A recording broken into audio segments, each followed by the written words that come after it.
Okay, ladies, this is video number 10. Video number 10, and we're on where does sin come from and how do we deal with it. We are reading the Matthew Henry commentary, some notes on Genesis chapter 3, not all of them, just a few of them. And like I said in the introduction, this would probably be quite lengthy study. This is video number 10, and I think I'm going to wrap it up tonight on video 10. What I normally try to do is each lesson I try to stay with it and have the same outfit, the same position on, so when you see all those videos out there, you're going to know that that setting is one complete chapter. But because this one is so lengthy and I've got to get out and water the horses and take care of a few things, I think that I'm going to make video number 10 the last one for tonight. I will be coming back on video number 11, but this is video number 10. We're in Genesis chapter 3, reading some of the Matthew Henry commentary, and I will be back with a different setting and a different outfit on, but it will be continuing this. So let me go ahead and dive in and read some more of, this is video number 10. This is Barbara Chapmond, Cowgirls Get Goin for God, part of the WOW Women of Word Ministry. My website is www.wow-womenofword.com.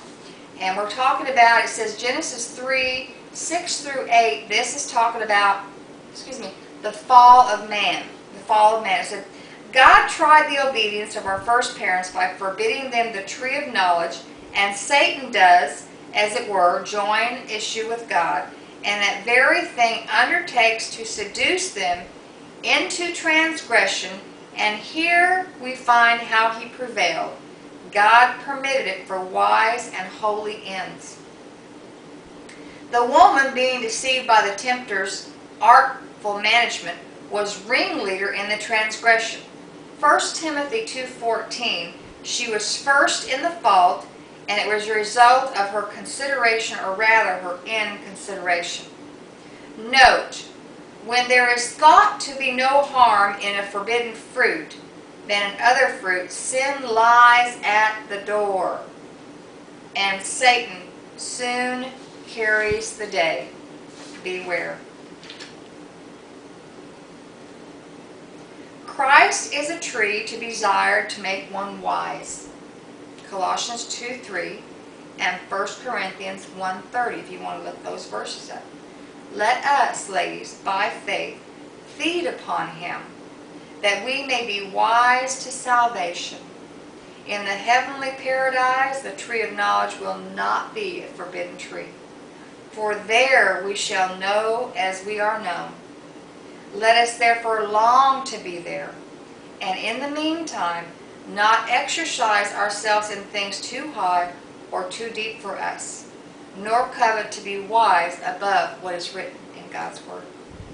Observe, a great deal of sin comes in at the eyes. I'm going to repeat that. Observe, a great deal of sin comes in at the eyes. At these windows, Satan throws in those fiery darts which pierce and poison the heart. The eyes affect the heart with guilt as well as grief. Let us therefore, with holy Job, make a covenant with our eyes not to look on those things which are danger or lust after them. Proverbs 23:31, Matthew 5:28. Let the fear of God be always to us a covering of our eyes. She took, it was her own act and deed. We're talking about Eve. The devil did not take it and put it in her mouth, whether she would eat or no. But she herself took it. He didn't force her. She had a free will. We still have a free will. Satan may tempt, but he cannot force. Satan can tempt, but he cannot force, persuade, or cast ourselves down.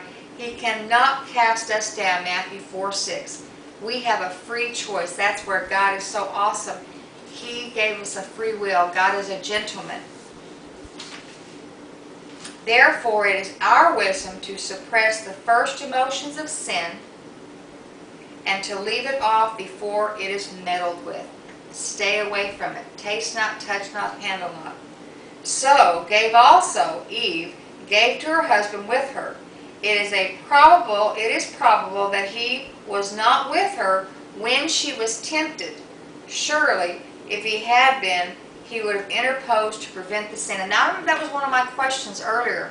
I thought, what would have happened if he would have tempted Adam? Would things have been different? And this is a thought. It says here that she gave also to her husband with her. It says it's probable, this is comments, it's probable that he was not with her when she was tempted. Surely, if he had, he would have interposed to prevent the sin. That's the comments there. Okay? Those that have themselves done ill are commonly willing to draw others into the same. So it's saying that if someone's out there and they've done something wrong, it's more than likely they want to draw in other people's into their sin also. He did eat, overcome by his wife's importunity, is needless to ask. She sinned and she pulled him into it and he sinned. Okay?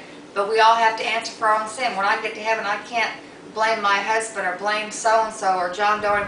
I can't blame any of them for anything that I do. Everything that I do, right or wrong, is my free choice, my free will.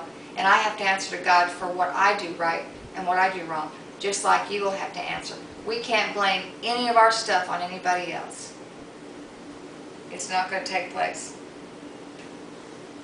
Okay, in neglecting the tree of life, of which he was allowed to eat, and eating of the tree of knowledge, which was forbidden, he plainly showed a contempt of the favors of God and that was bestowed on him, and a preference given to those God did not see fit. Okay? His sin was, in one word, we're talking about Adam, his sin was, in one word, disobedience. Disobedience. Disobedience is plain, easy, and express command, which probably he knew to be a command of trial. He sinned against great knowledge, against many mercies, against